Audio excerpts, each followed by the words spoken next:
Before you scroll away, stay here for just a moment. If you are watching this tonight, there is a good chance you already know the feeling I am about to describe. The feeling of opening an envelope you did not want to open.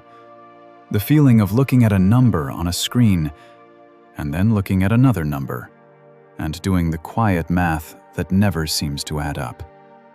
The bills are more than the paycheck. Again. This month.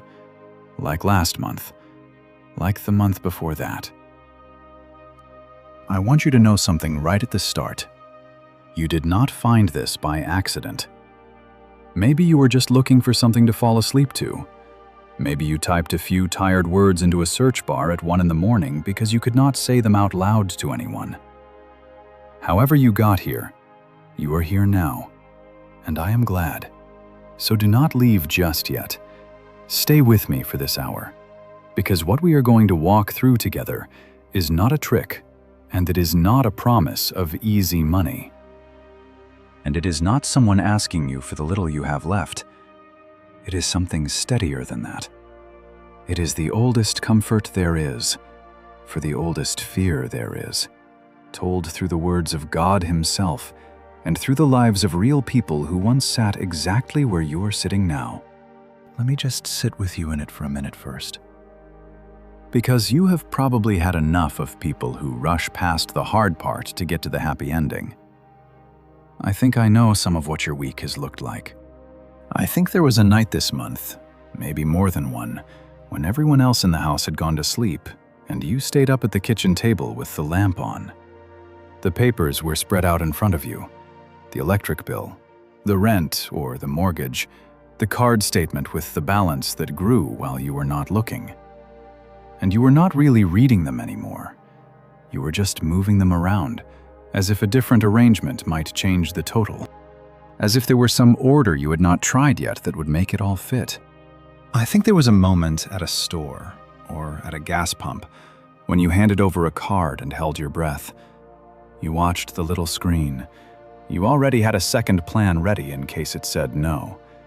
And you hated that you had a second plan ready, because there was a time in your life when you did not have to think that way. And maybe it went through, and you exhaled like you had gotten away with something. Or maybe it did not, and you said something light to the person behind the counter. Something easy, like it was no big deal, while your face got warm. I think there was a small thing your child asked for. Not a big thing. A field trip. A pair of shoes that fit now, because their feet grew again. A few dollars for something the other kids were doing. And you said yes. Because of course you said yes. And then you spent the rest of the day quietly rearranging everything else in your mind to make that yes survive. And I think on Sunday, or in front of family, or at work, you have gotten very good at a particular kind of smile. The one that says everything is fine. You have learned to answer "how are you doing" with a word like good, or busy, or hanging in there. Because the true answer is too long and too heavy to hand to someone in a hallway. So you carry it alone. You have become an expert at looking like a person who is not afraid. There are other moments too, and I will name a few more, not to pile on the weight, but because being seen in the specific is the thing that actually loosens it. Maybe it was the car. It is so often the car. Or the tooth, or the appliance that chooses the exact week everything else is due to finally give out. One repair you did not plan for. One number that came out of nowhere. And the fragile little tower you had balanced so carefully all month comes down at once. And you think, I almost had it. I was almost okay. And now I am further back than where I started, and I did nothing wrong. And that is somehow the hardest part of all. Maybe it was the moments you had to choose, not whether to pay, but which one to pay. The power bill or the car payment, the minimum on the card or the medicine. You have become a kind of emergency nurse for your own household, standing over the bills, deciding which one gets to live this month and which one you will have to apologize to next month. Nobody ever trained you for that. Nobody handed you a class on how to ration peace. And you do it anyway, every month, in your head, in the dark, alone. Maybe it was a conversation that never happened. You and the person you love, sitting in the same room, both of you thinking about the very same number, and neither of you saying it out loud. Because the last time you tried, it turned sharp, and you are both so tired of being sharp with each other. So the silence sits down between you, like a third person at the table, and you call it peace. But you both know exactly what it really is. Maybe it was the second job, the work after the work, the hours stacked on top of hours until the days blur, and then the strange, private grief of working harder than you have ever worked in your whole life and still watching the gap refuse to close. There is a specific kind of despair in effort that goes unrewarded. And if that has been you, I need you to hear that your effort is not invisible to heaven. Even on the nights it feels like it is vanishing into nothing. And maybe, underneath every one of these, there was a prayer. A prayer about money that you have prayed so many times the words have gone smooth and worn, like a stone you have turned over in your pocket for years. And lately it has felt like the prayer goes up and nothing comes back down. And somewhere in there you started to wonder whether God even listens to the small, embarrassing, dollars and cents prayers, or whether those are beneath him. Whether he only deals in the big and the holy and leaves the electric bill to you. Hold that question gently for now, because before this hour is over, I promise you, we are going to answer it.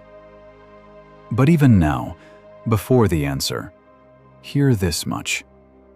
The prayer was heard. Every single time, including the ones you were too exhausted to finish. If any of that is close to true, then hear this plainly. Before we go one step further, you are not lazy. You are not foolish. You are not being punished. And you are not invisible. The exhaustion you feel is not the exhaustion of someone who does not care. It is the exhaustion of someone who cares so much that they have been carrying a weight that was never meant to be carried by one set of shoulders in the dark. So let us set it down for a little while. Not because the bills disappear when we do, they do not, but because there is a difference between a burden you carry alone in the dark and a burden you carry in the light, with someone beside you. Tonight, we are going to bring it into the light. Let me say one more true thing about where you are, because I do not want to skip it. There is a particular loneliness to money trouble that other troubles do not have. When you lose someone you love, people bring food. They sit with you. They say, "I am so sorry."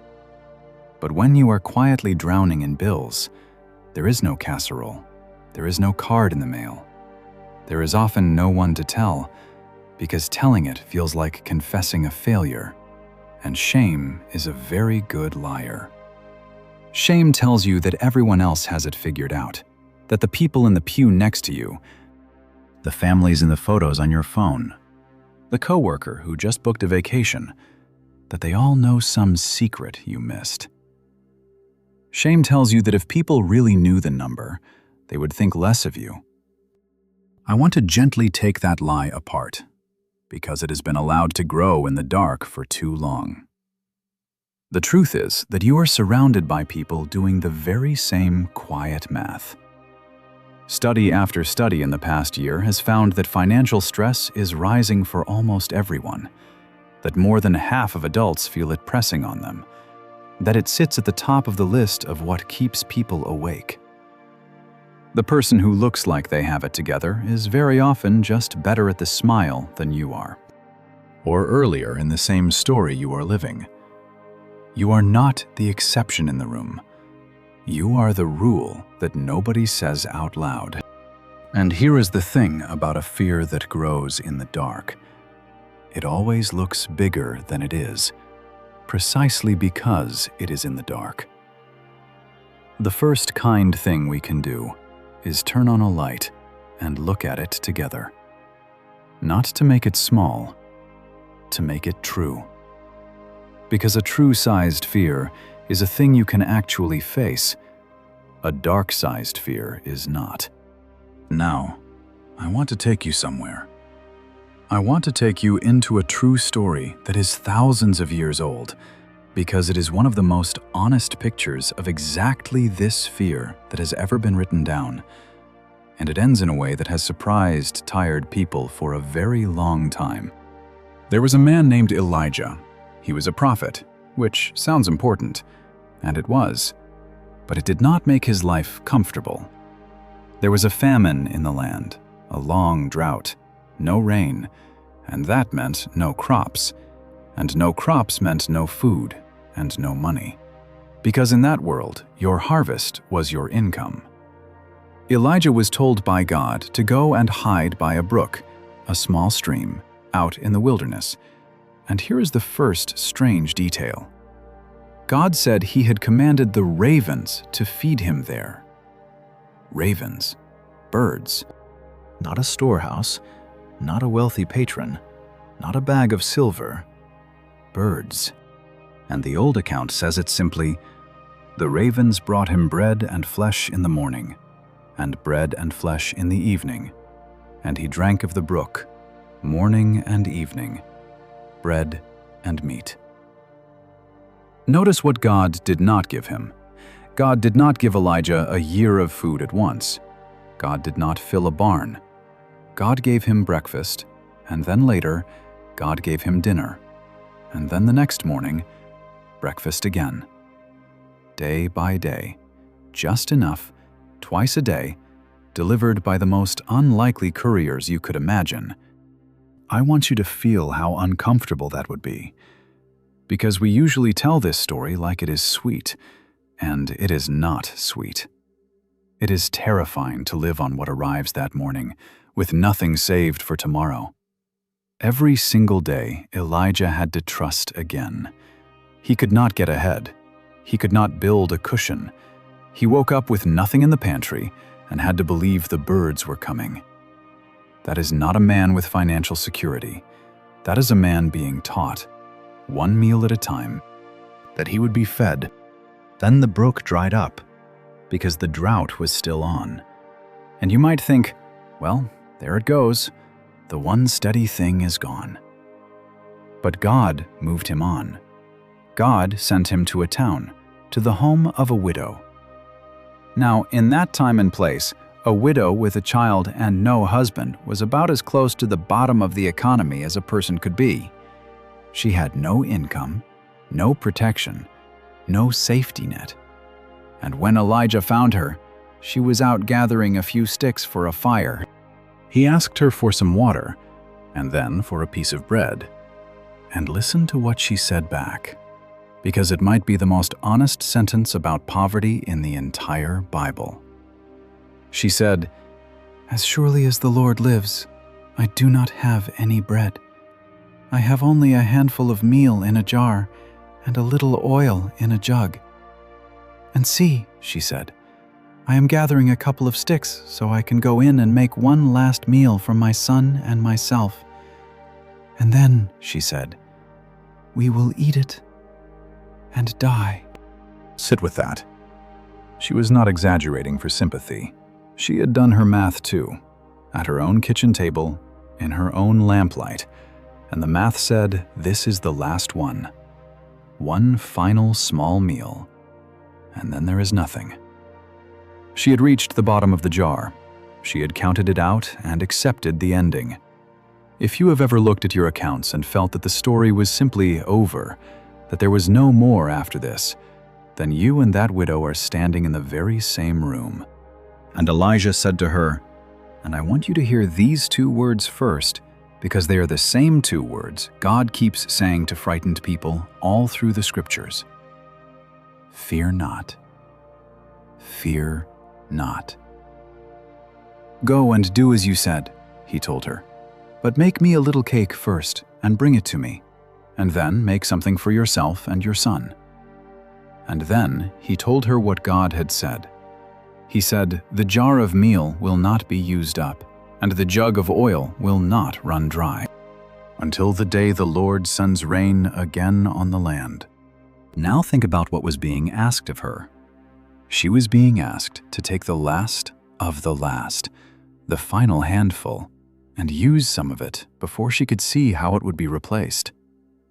That is the hardest kind of trust there is, not trusting God with your extra, trusting God with your last. And the old account tells us what happened in the plainest words. The jar of meal was not used up, and the jug of oil did not run dry. She and her household ate for many days. Day after day, she went to that jar expecting it to finally be empty, and day after day, there was enough. Not extra, not a windfall, not a jar that overflowed onto the floor, just enough, again, and then again. The supply never became impressive. It just never ended. I think we miss the real miracle when we wish it had been bigger. We want God to fill the jar to the top and make it stay full forever so we never have to wonder again. But that is not what he did. Not for Elijah and the ravens, and not for the widow and her jar. What he did was quieter and, in a way, harder, and in a way, far kinder. He gave them today, and tomorrow he gave them tomorrow. He taught them that the question was never going to be, "Is the jar full?" The question was always going to be, "Is God faithful?" And the answer, morning by morning, handful by handful, was yes. That is the picture I want you to hold tonight when you look at your own thin jar. Maybe you cannot see how next month works. Maybe you genuinely cannot see it. Neither could she. The miracle was never that she could see the whole year. The miracle was that there was enough for the next meal, and that when she went back, there was enough again. And there is an even older story underneath that one, older than the widow and her jar, that says the very same thing on a scale so large it is almost hard to believe. Because before there was ever a prophet by a brook, there was a whole nation in a desert with no way at all to feed itself. The people of Israel had just come out of slavery in Egypt, and they were out in the wilderness. And there were not hundreds of them. There were many thousands. There were no fields out there, no markets, no harvest, no income of any kind, just sand and a vast crowd of frightened, hungry people, and no visible way that any of them were going to eat. And they did what frightened, hungry people do. They grumbled. They actually said out loud that they wished they had died back in Egypt, because at least as slaves, they had sat by the pots of meat and eaten until they were full. Think about how desperate a person has to be to say they would rather be a slave with a full stomach than free with an empty one. That is what real hunger does to the mind. If money fear has ever made you say something bleak that surprised even you, you are in very old company. And God answered them in a way that, once again, was not the way they would have chosen. He did not drop a year of supplies into the camp. He did not build them barns. He said, "I will rain bread from heaven for you, and the people shall go out and gather a certain amount every day." Every day. And so, every morning, when the dew lifted, there it was on the ground, a fine flake, something they had never seen before, In fact, they did not even have a word for it. They looked at it and literally asked one another, "What is this?" And that question became its name: manna.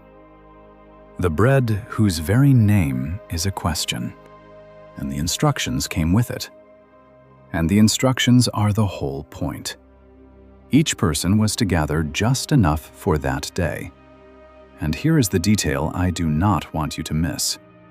When they measured what they had gathered, the one who had gathered a lot found he had nothing left over, and the one who had gathered only a little found he had no lack. Everyone ended the day with exactly enough. The strong did not get ahead. The weak did not fall behind. Enough for everyone that day. And then the hardest rule of all: do not keep any of it until the morning. Do not store it. Do not stockpile against tomorrow. And of course, some of them could not bear that. Fear is a powerful thing, and some of them thought, "I am not going to trust invisible bread to show up again. I am going to hold some back just in case." And the account tells us plainly what happened to the portion they hoarded out of fear. By morning, it had bred worms, and it stank, and it was no good to anyone. But the portion they left behind in trust, the empty hands they brought back the next morning, those were filled again. Fresh. The hoarded fear spoiled. The daily trust was met. And this went on, morning after morning.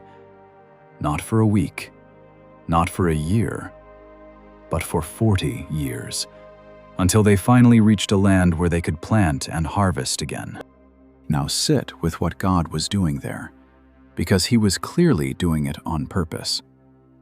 He set up the entire economy of that wilderness so that His people could not get ahead and could not fall behind, so that no one could build a fortress of savings and no one would be left to starve, so that every single morning, the strongest and the weakest alike had to walk out with empty hands and receive again.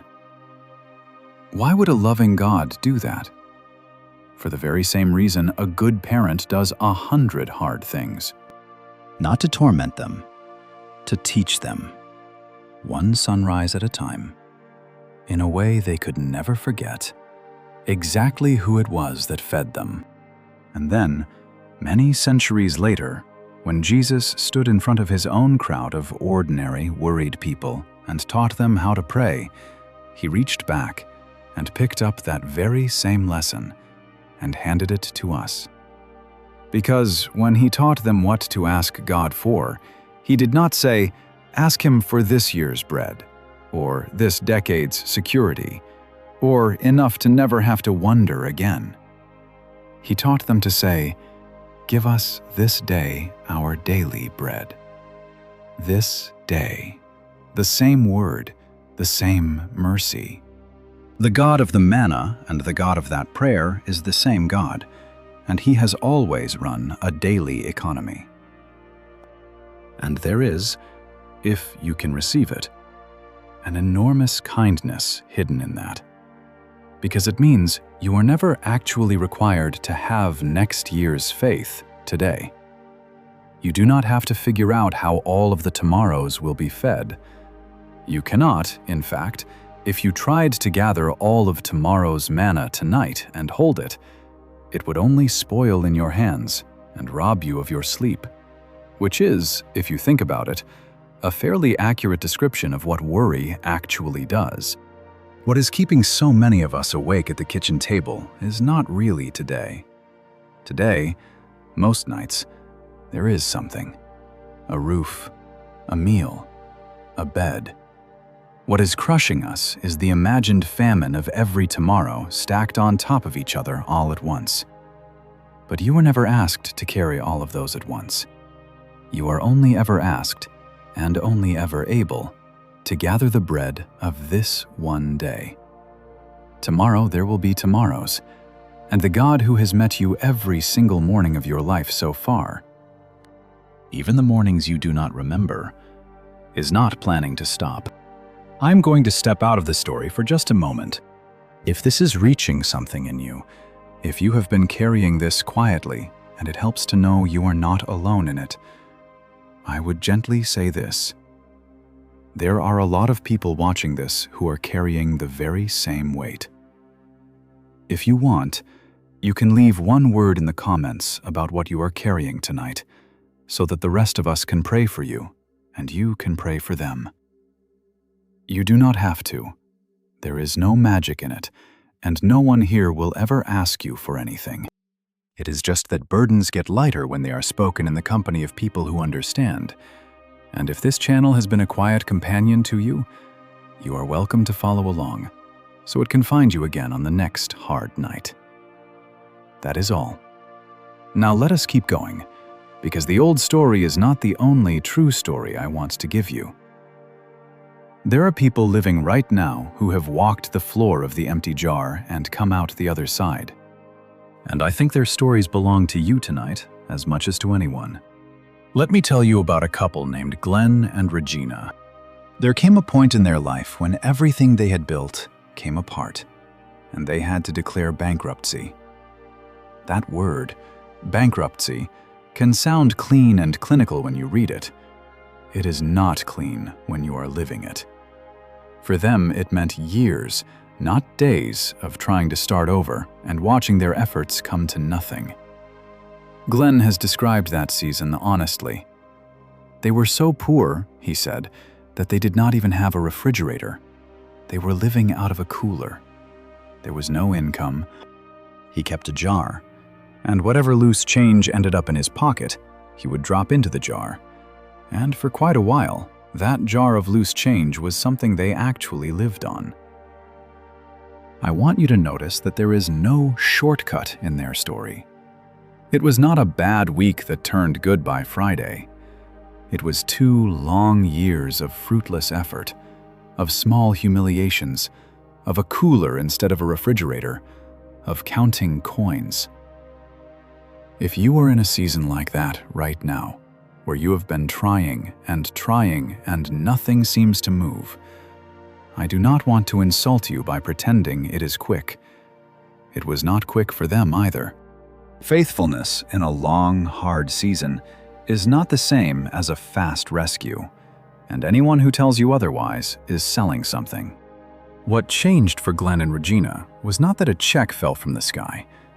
What changed first was on the inside. Regina began to take in encouragement during that time, day by day, the way you take in food when you are starving. And slowly, the two of them began to see their money differently. Not as proof of whether they were winning or losing, not as a measure of their worth as people, but as something they were simply asked to be honest and faithful with, in good times and in empty ones. They stopped white-knuckling it as if their entire identity was riding on the balance. They started holding it with open hands. And in time, after the long middle that no one enjoys, their situation began to turn. The business that had failed began, slowly, to find its feet.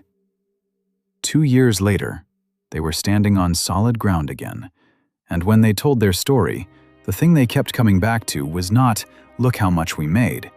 It was that they had been given hope in the season when hope was the only thing they could not generate for themselves, and that hope was enough to keep them moving until the morning came. I want to be very careful here, because this is exactly the place where a lot of people would tell you a dangerous thing. They would tell you that if you just believe hard enough, or give enough, or say the right words, God will hand you a financial breakthrough by Friday. That is not what happened to Glenn and Regina, and it is not what I am telling you. They were not rescued because they performed correctly. They were carried through a long valley, and on the far side of the valley, there was ground to stand on. The hope came first, in the dark, before the change. The hope is what kept them alive long enough to reach the change. And the hope did not come from their bank. It came from believing they were seen by a God who feeds birds and keeps jars from running dry. Let me tell you about one more person, because his story corrects a different lie. There was a man named Mike. Mike was not poor, not at first. He had become a multi-millionaire. By the world's scoreboard, he had won. And then he survived a terrible car accident. And in the aftermath of his life coming apart, he lost all of his money. All of it. He went from the very top of the scoreboard to the very bottom. Now, here is what is interesting about Mike.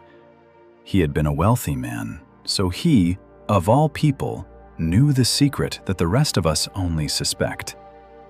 He knew firsthand that having the money did not save him. It did not protect him from the accident. It did not hold his life together when life shook. The thing he had spent his energy chasing turned out to be unable to do the one thing he most needed it to do. And it was only after he lost it, only at the bottom, that he began to rebuild his life on a completely different foundation. He rebuilt on what God says is actually true about a person's worth and a person's purpose. And from that new foundation, in time, he found his footing again. But he found it as a different man, one who no longer believed the lie that a number on a statement was the same thing as a life. I tell you Mike's story because of where you might be sitting. Some of you watching are afraid you will never have enough, but some of you once had enough and lost it. And your particular grief is the grief of the fall, the shame of having been up and now being down, the fear that the people who knew you then can see you now. Mike is for you, because the man who had it all will tell you, plainly, that it was never the thing holding him up. What held him up was underneath the money the whole time, and it was still there after the money was gone. It was always going to be there. It is there for you, too, under the rubble of whatever fell. And there is one more true story I have to give you before we gather them all up. The oldest of them, and in some ways the hardest, because it is about a provision that took years to arrive and looked, the entire time it was being built, exactly like ruin. There was a young man named Joseph. He was his father's favorite son, and his brothers hated him for it. And one day, out in a field far from home, they seized him and threw him down into a pit. And then they sold him to a passing caravan of traders, like an animal, for a handful of silver coins. A teenage boy, betrayed and sold by his own family, dragged off to a foreign country where he knew no one, spoke nothing, and owned not one single thing. If you have ever wanted a picture of a whole life's security erased in a single afternoon, of every safety net a person had cut all at once, it is a boy in chains on a road, watching the only home he ever knew shrink and disappear behind him. And it got worse before it got better, which is the part we quietly skip when we turn it into a tidy Sunday story. In that foreign land, he worked hard and did everything right, and rose to be trusted in an important household. And his reward for doing everything right was to be falsely accused of a crime he never committed and thrown into a prison and forgotten there. Not for a night, not for a hard season, for years. By the time it was finally over, the scriptures show us he had spent something close to 13 years moving between the pit, the slavery, and the prison cell. 13 years of a life that, from the inside, must have looked like nothing but loss piled on loss. Like a God who had simply stopped answering, stopped showing up, stopped counting him worth the trouble. But here is what neither Joseph nor the brothers who sold him could possibly see while it was happening. The entire time, God was not absent. God was positioning. There was a famine coming, a brutal one, 7 years long. The kind that empties every barn in the world and starves whole nations. The kind of total collapse that would make our hardest month look like an easy one. And God, through every unfair and forgotten year, was quietly moving one overlooked prisoner into the one position from which, when the famine finally fell, he would be the single man on earth prepared to store up grain ahead of time and feed not just a kingdom, but his own starving family, the very brothers who had thrown him away. And I want you to notice something about those 13 years, because it matters for tonight. Joseph did not spend them performing for a future reward he could see, because he could not see it. He simply kept being faithful in the small, unglamorous, daily way, in the household and even in the prison, doing the next right thing in front of him when there was no evidence at all that any of it was leading anywhere. That is so much closer to your life than the palace at the end. The faithfulness came first, in the dark, with no proof. The meaning came later, and only God could see it the whole way through. Years afterward, when those same brothers stood trembling in front of him, certain that now, at last, he would take his revenge, Joseph wept. And he said something to them that I want you to carry out of this hour and keep. He said, "You thought evil against me, but God meant it unto good, to bring it to pass, as it is this day, to save much people alive." And then he said, "Fear not, I will nourish you and your little ones." And he comforted them, and he spoke kindly to them.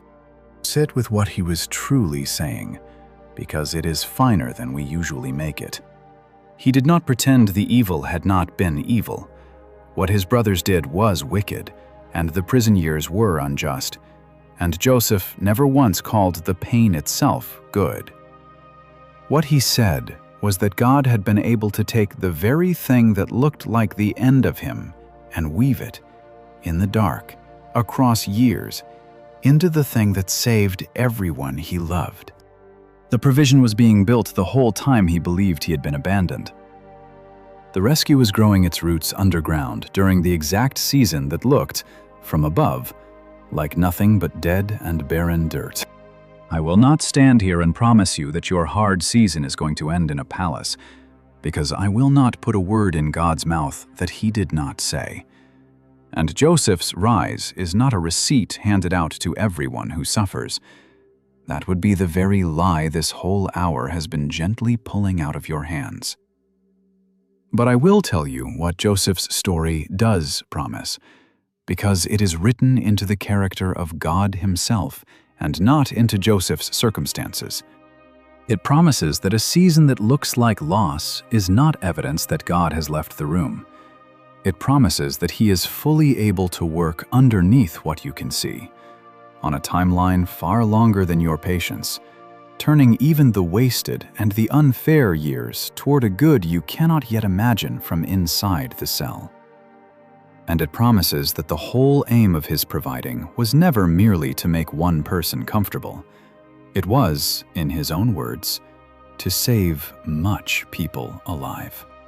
Which means the faithfulness you are showing in this lean and unglamorous season, the way you keep getting up and keep trusting with no proof in your hand, may be reaching further and mattering to more people than you will ever be able to see from where you are standing tonight. So let me bring all of these together. A prophet fed by birds twice a day with nothing saved. A widow down to her last handful who watched it not run out. A young man sold into slavery and forgotten in a prison for 13 years, while God was quietly building, out of that very injustice, the rescue of whole nations. A modern couple counting change in a jar with no refrigerator carried through 2 years to solid ground. A millionaire who lost it all and discovered that the foundation he needed was never the fortune he had. Different centuries, different lives, the very same lesson, told over and over until we finally hear it. The thing that holds you up was never the money, and the God who holds you up has never, in all of history, run out. Now I want to tell you what God Himself actually says about all of this, in His own words. Because everything I have said so far rests on it, and you deserve to hear it straight from the source, and not just from me. There is a place where Jesus is teaching a crowd of ordinary, worried people, working people, people who knew exactly what it was to wonder where the next meal was coming from. And He says to them, "Do not be anxious about your life, about what you will eat or drink, or about your body, what you will wear." And then He points up at the sky. "Look at the birds of the air," He says. "They do not plant, they do not harvest, they do not gather into barns, and yet your heavenly Father feeds them." And then He asks a question that I think is meant to land right in the chest. Are you not worth much more than they are? There it is again, the birds. The same birds that carried Elijah his breakfast.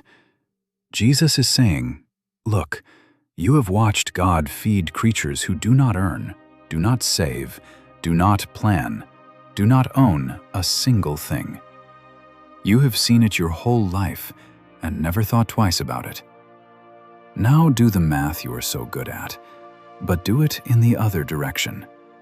If He feeds the sparrow that owns nothing, what is the chance He has forgotten you, His own child, the one He calls worth so much more? And He keeps going. Do not keep worrying, He says, asking what will we eat, what will we drink, what will we wear? Then He says the line that turns the whole thing around. Seek first the kingdom of God and His righteousness, He says, and all these things will be added to you. He does not say the things do not matter. He says they are not first. He says when you put God first, the daily needs get folded in behind. And then He says one more thing, almost tenderly, like a parent talking down a child who has worked themselves into a panic. Do not be anxious about tomorrow, He says, because tomorrow will worry about itself. There is enough trouble in today, just today. He is teaching the very same lesson the ravens taught Elijah. You are not given the whole year at once. You are given today. Live in today. Tomorrow has its own God, and He will already be there when you arrive. And He said this very same thing on another day, in another place. And He added 2 pictures and one short, sharp story that I do not want you to leave here without. First, the pictures. Consider the ravens, He told the crowd. There they are again. The same kind of bird that once carried breakfast and dinner to a starving prophet by a brook. Consider the ravens, He said, for they neither sow nor reap. They have neither storehouse nor barn, and God feeds them. And then He asked, how much more are you worth than the birds? Do not rush past what He pointed at. It was not only that the ravens are fed, it was that they have no storehouse and no barn, no savings, no emergency fund, no cushion of any kind. The very thing whose absence keeps you staring at the ceiling at night, the ravens have never once possessed, and not a single one of them has ever gone unfed in all of history. He is not scolding you for wishing you had a little put away. He is showing you that the God who runs the whole world has been feeding the creatures with nothing saved since the morning He made them, and that you, His own child, are worth so much more to Him than a bird on a wire. Then the second picture. Consider the lilies, He said, how they grow. They do not labor, and they do not spin a single thread. And yet, not even Solomon, the richest king any of them had ever heard of, in all of his royal glory, was ever dressed as beautifully as one wildflower in an open field. And then the line that is meant to loosen the knot in your chest. If God clothes the grass of the field like that, the grass that is here today and thrown into the fire tomorrow, how much more will He clothe you, O you of little faith? He is not insulting their faith there. He is gently naming the real problem hiding underneath the worry. And it is almost never first a money problem. It is first a trust problem. The fear is not really about whether there is enough out there in the world.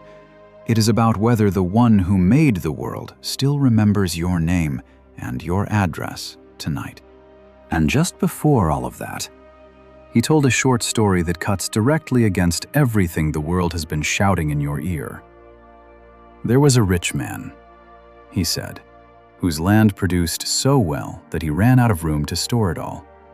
And the man said to himself, "Here is what I will do. I will tear down my barns and build bigger ones, and there I will store all my grain and all my goods. And then I will say to my soul, 'Soul, you have plenty laid up for many years to come. Relax, eat, drink, be merry.'" He had done it. He had finally arrived at the exact place you and I lie awake aching for. The place where the jar is full and stays full, and the wondering finally stops. And God said one short sentence to him, "You fool. This very night your soul will be required of you." And then whose will all of it be? All the things you stored up. Now hear me very carefully, because this is not God mocking a hungry man, and it is not a sneer at anyone who simply longs for a little stability so they can finally breathe. The man in the story was not condemned for having barns. He was exposed for believing the barns were his life, for thinking that enough stored-up grain could finally make him safe, when safety was never a thing a barn could hold. He had built his entire soul on a foundation that, the Bible says plainly, a single night could carry off. And here is the strange, upside-down comfort tucked inside that for you tonight. If a barn filled to the rafters could not make that man safe, then the empty place in your jar is not the thing making you unsafe. Your security was never going to come from the number, whether it was high or low. It was always going to come from the one who feeds the ravens, who has not failed or forgotten a single creature that ever trusted him. The rich fool and the empty-handed widow learned the very same lesson from opposite ends of it. A person's life does not consist in how much they have managed to pile up. It never has, and it never will. Which means, strangely, that you are closer to the truth tonight, in your fear and your honesty, than that man ever was in all of his grain. This is the heart of it, and I do not want you to miss it, because it is the difference between a hope that holds and a hope that shatters. God does not promise, anywhere in His Word, to make you rich on demand. He does not promise the jar will overflow. Anyone who tells you he does is handing you a hope that will break the first time the breakthrough does not come on schedule. And then you will think God failed you, when really it was the false promise that failed you. What God promises is steadier and stronger than that. There is a verse where the Apostle Paul, writing from a place of need himself, tells a struggling group of believers, "My God will supply all your need according to His riches in glory." Hear the exact word, your need. Not your every want, not your luxury, your need. The bread for today, the roof for tonight, the strength for the next step.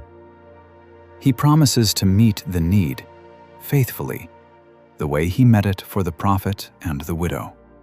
And that is a promise that does not collapse when the windfall does not arrive, because it was never about the windfall. And there is an old name for this, one of the oldest names for God in the whole Bible. It comes from a moment when a man named Abraham was at the very edge of the worst thing he could imagine. And at the last second, God provided what was needed, right there, right then, not a day before. And Abraham named that place with a name that means, "The Lord will provide." He did not name it, "The Lord provided in advance." He named it from inside the moment of need, when the provision showed up exactly when it was needed and not 1 hour sooner. That is so often how it works, and it is maddening if you want to see the whole road ahead. And it is a comfort if what you actually need is simply to know you will not be abandoned at the edge. The Lord provides, in the moment, at the mount, when the hand is already raised and there seems to be no other way. That is exactly where, again and again, He has shown up. And I want to say something here about how that showing up usually looks, because I think a lot of us miss God's provision while we are waiting for it, simply because it does not arrive the way we pictured. We tend to wait for the dramatic rescue, the check from nowhere, the phone call that changes everything, the number that suddenly, miraculously, works. And sometimes, yes, God does the spectacular thing, and we should never put a ceiling on Him. But if you read those old stories closely, you notice that His provision was almost always quieter and more ordinary than the miracle we imagine. He fed Elijah through birds, which had to fly somewhere to gather that bread. He fed him through a widow who had to open her door.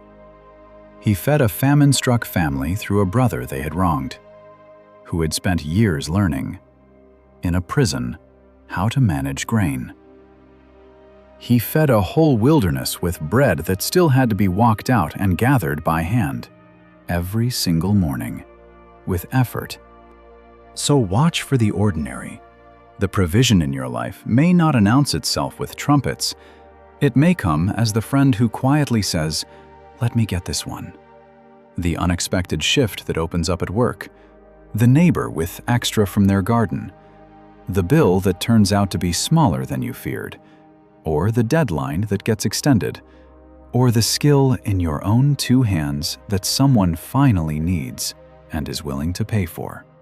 It may even come as nothing more than the strength to get up one more morning when you were certain you had none left, which is its own kind of daily bread. None of these are God failing to show up because He did not do it flashily. These are exactly how He has fed His people for thousands of years.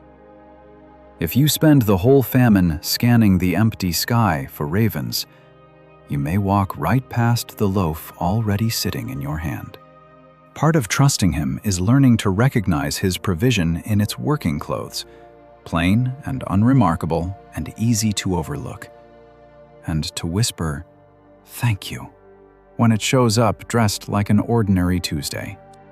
Now let me name the lies, because they have been talking to you, and it is time someone talked back.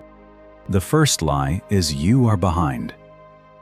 You hear it every time you see someone else's house, someone else's car, someone else's vacation photos.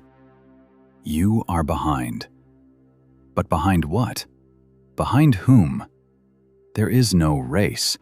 The scoreboard you are measuring yourself against is one that God never built and does not keep. The widow with her handful was not behind. She was held. Elijah, with his nothing in the pantry, was not behind. He was fed. You are not behind. You are exactly where a loved and provided for child of God can be, which is in His hands, today. The second lie is, you are a failure. This one is cruel because it takes a situation and turns it into a sentence about who you are. But a hard month is something that is happening to you. It is not the definition of you. Mike had millions, and the millions did not make him a success in the way that mattered.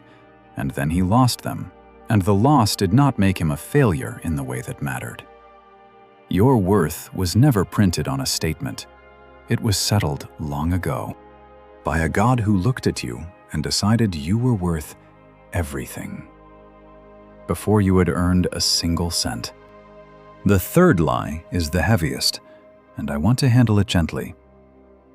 The third lie is, God is punishing me, or God has forgotten me.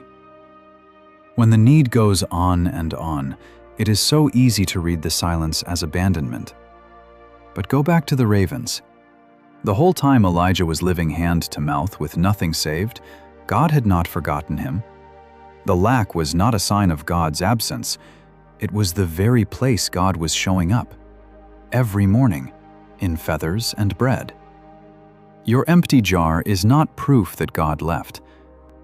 It may be the exact spot where you're about to learn, the way the widow learned, that he was there at the bottom of it the whole time. I do want to say one more thing here, and I am saying it carefully, because some of you are carrying more than tired tonight. If the weight of this has gotten so heavy that you have started to feel like the people in your life would be better off without you, or like there is no way through at all, I need you to hear me. That is the voice of exhaustion and shame, and it is lying to you in the cruelest way it knows. You are not a burden. The number on the page is not the measure of your life. And your life is not the same thing as your debt. Please do not carry that thought alone in the dark. Tell one person, a pastor, a friend, a family member, a trusted voice on the other end of a helpline in your country.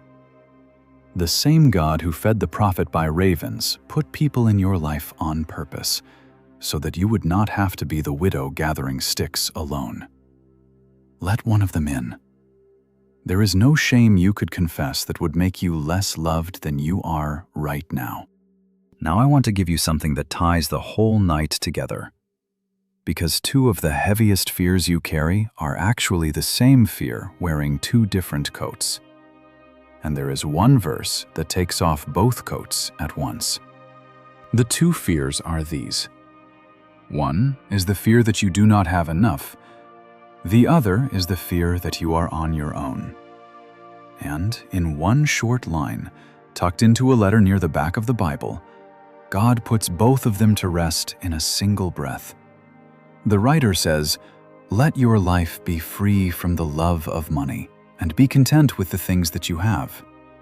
And then, right there, without pausing, in the very same sentence, he gives the reason. And the reason is not a number.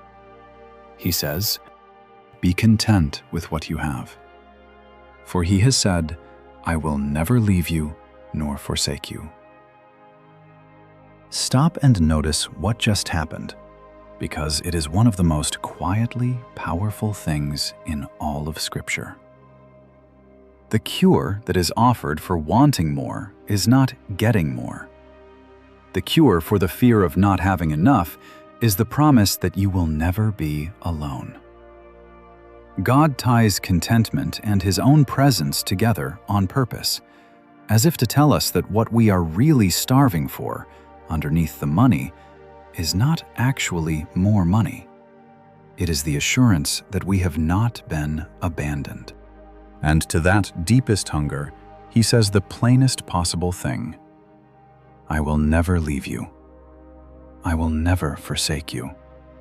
Not when the account is full, not when it is empty, not in the good year, not at the very bottom of the jar.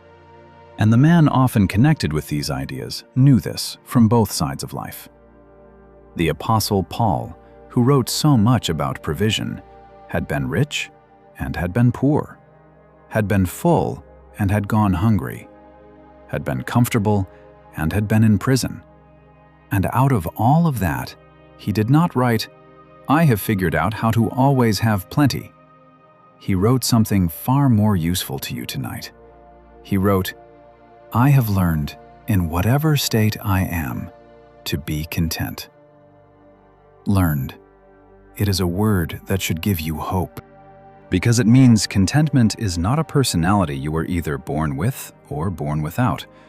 It is not a feeling that descends on the lucky. It is a thing a person learns, usually in the lean years, usually the hard way, usually right where you are now. You are not failing at contentment because there is something wrong with you. You are in the school of it, and the lean season you would never have chosen is, painfully, the only classroom where it has ever been taught. I want to be clear about what contentment is and is not, because the word can sound like an insult when you are afraid. Contentment is not pretending the lack does not hurt. It is not putting on the smile in the hallway.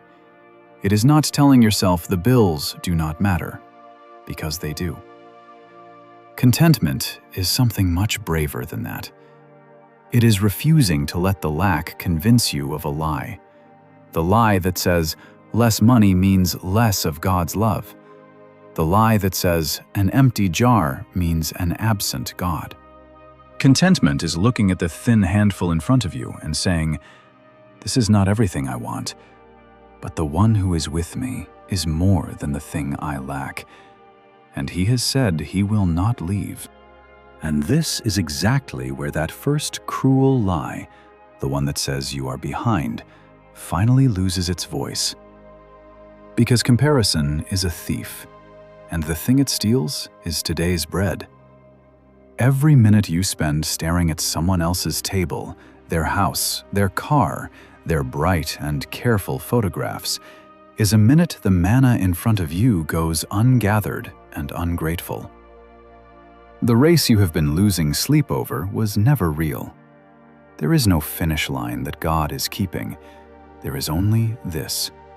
Are you walking with the one who said, I will never leave you? And if you are, then you are not behind anyone, anywhere, ever. You are exactly where a deeply loved person is allowed to be, which is held and accompanied and fed for today, with the promise of company for every day after. So tonight, instead of counting what is missing, I want to gently dare you to do the small, defiant, holy thing. Name one thing you do have. The roof, the breath in your chest, the person sleeping in the next room. The fact that, against the odds and against your fear, you have made it to this night. And then say the truest sentence there is over your empty jar. He has said he will never leave me, nor forsake me. Say it until some of the weight lifts, because it is not a wish, it is a promise, and it has outlasted every empty jar in history, and it will outlast yours. Let me step out one more time, briefly, and then we are going to land this gently. If you have made it this far with me, thank you for trusting an hour of a hard night to this. If anything here has been a comfort, you are welcome to stay subscribed so it can keep you company on the next one. And you are always welcome to leave a word below for someone else who is up late doing the same math you are. No money is ever asked for here. Just company, and the word, and the long faithfulness of God. Now let me give you something to carry into tomorrow, because comfort without a next step can leave you right where it found you, and I do not want to do that to you. So here is what I would gently put into your hands. First, turn on the light. The fear has been living in the dark, where it grows to twice its size. Sometime soon, in daylight, with a cup of coffee and a steadier heart, actually look at the real numbers. Write down what comes in and what goes out, the true figures. not the catastrophe your imagination has been screening at 3 in the morning. You may find the fear is still serious, but smaller than it felt. A true-sized problem is one you can begin to face. A dark-sized one is not. This is not about having the answer. It is about looking honestly, which is itself an act of courage and faith. Second, tell one safe person. The widow did not stay alone with her last handful. Help came through a person who showed up at her gate. Shame wants you isolated, because isolated is where it has the most power. Breaking the silence with one trustworthy human being is not weakness. In the story, it was the doorway the provision came through. You were never meant to be the only one who knows your number. Third, receive today without despising it for not being everything. This is the hardest one, and the most freeing. When the ravens brought breakfast, Elijah ate it. He did not refuse it because it was not a year's supply. When the jar gave enough for one more day, the widow made the bread and they ate.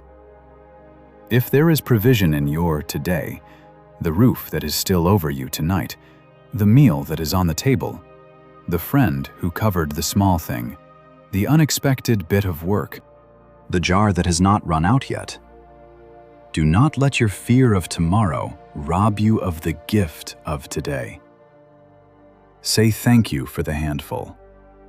Gratitude for the handful is not denial. It is the muscle that keeps you trusting until the rain comes back.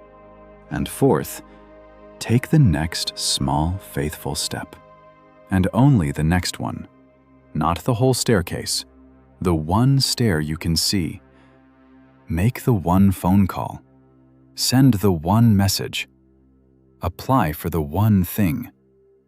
Tomorrow will worry about itself, Jesus said, and there is enormous mercy hidden in that sentence, because it means you are not actually required to solve the entire future tonight. You are only asked to be faithful with today's handful. That is the only assignment. The God who has the rest of the road already knows what is on it, and He will be standing there when you arrive, the same way He was already at the mount before Abraham got there. And there is a fifth thing, and it may be the one you least expect to hear in a message about money. So let me say it plainly. Let yourself rest. Actually rest.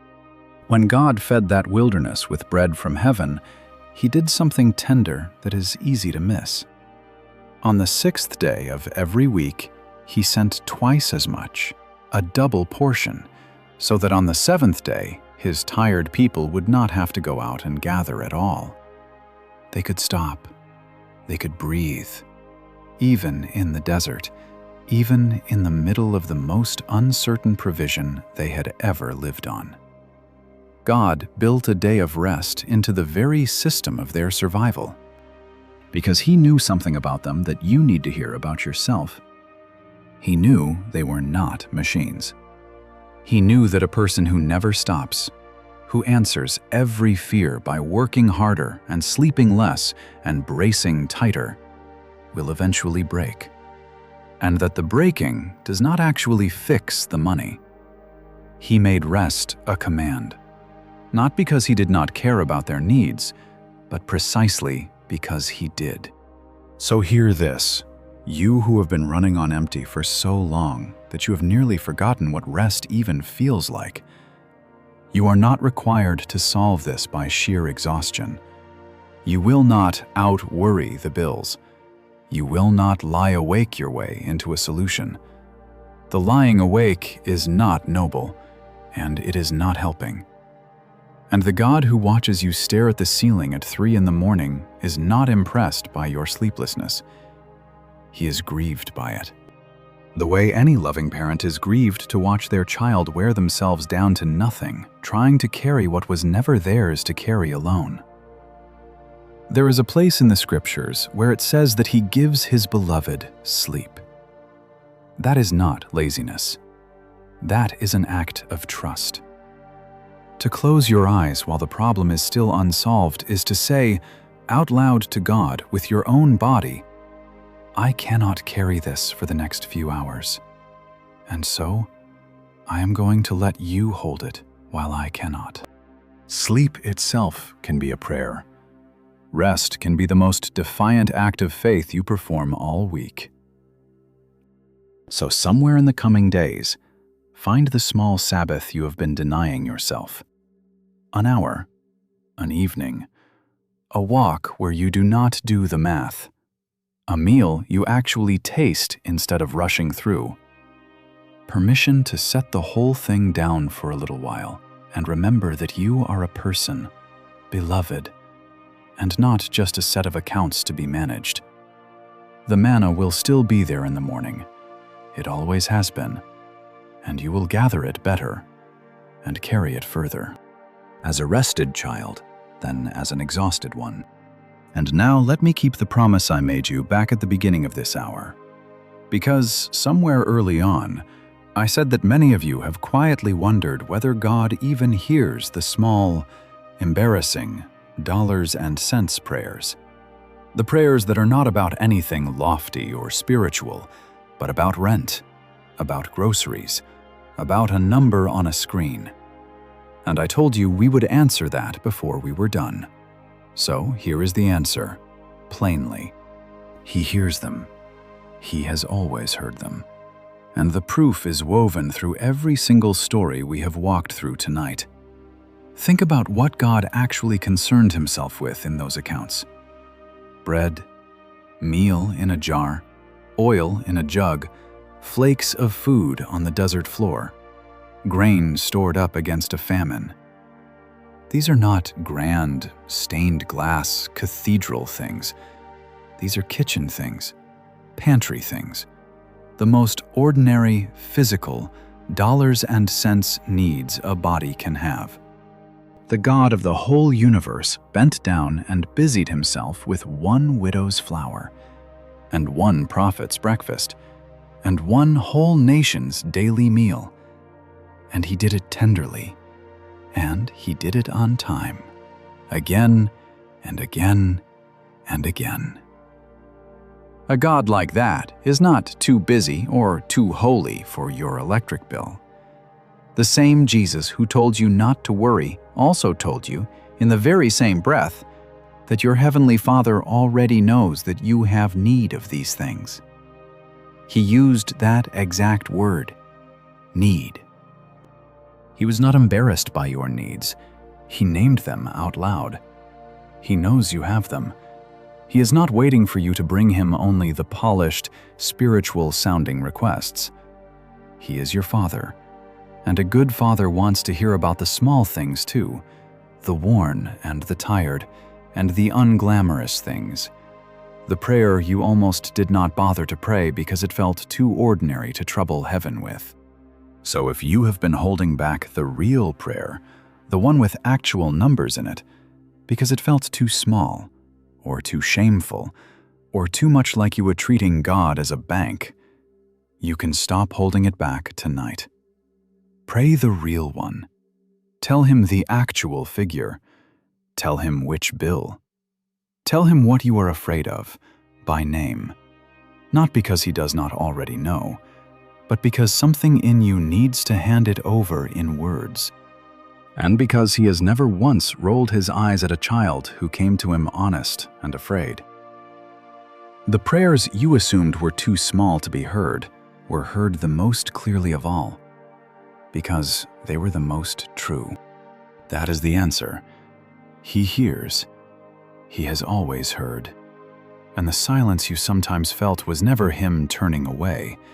It was only the long, quiet space in which provision was already, even then, making its way to you, the way it was making its way to the widow before she had finished her last handful, the way it was making its way to Joseph through all 13 of those forgotten years.